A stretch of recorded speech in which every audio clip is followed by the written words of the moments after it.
rock au sens large. Et après, on a des petites affections individuelles pour le post-punk ou pour la techno, pour Flavien, le rock 60s, 70s pour Elliot. Les musiques un peu plus ziganes, un peu plus... comment dire. Oui, il y a du flamenco, mais aussi beaucoup de rock, rock américain, anglais. Enfin, c'est assez large mes influences. Je me nourris dans un peu tout, même bossa nova, jazz. J'aime un peu tout. Il y a un truc aussi, c'est le BM. C'est une... Bon, pour moi, c'est de la techno, mais ça reste du rock aussi. On va dire que c'est un petit peu la patte BM que j'apporte dans le rock.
Alors je deviens l'homme sans ombre.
Actuellement, si on n'avait pas la musique, on n'aurait pas vraiment de raison de pouvoir être heureux, d'être en communion, de nous sentir libres, de pouvoir faire ce que l'on aime faire, donc à savoir ce que l'on vient de faire.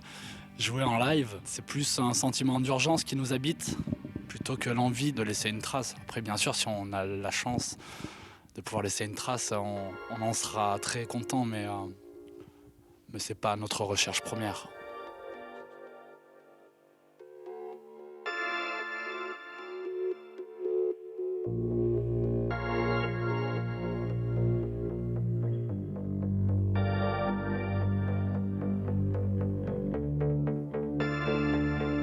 Moi, ce que tu penses de ma vie.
dis-moi.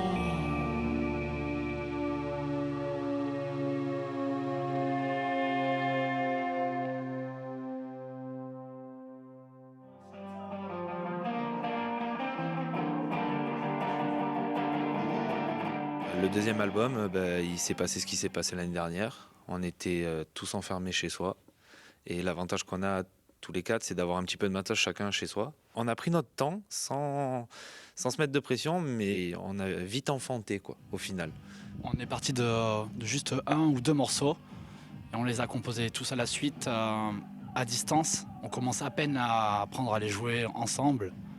Mais ces morceaux-là, ils ont tous germé dans nos têtes les unes après les autres. Et il a plutôt été fait dans l'urgence parce qu'on a dû mettre 6 mois entre la conception de l'album, la version finale, et encore 6 autres mois pour qu'il puisse sortir en vinyle, en CD et sur les plateformes. En vinyle comme ici. Voilà, notre second album, L'été des corbeaux.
Edward.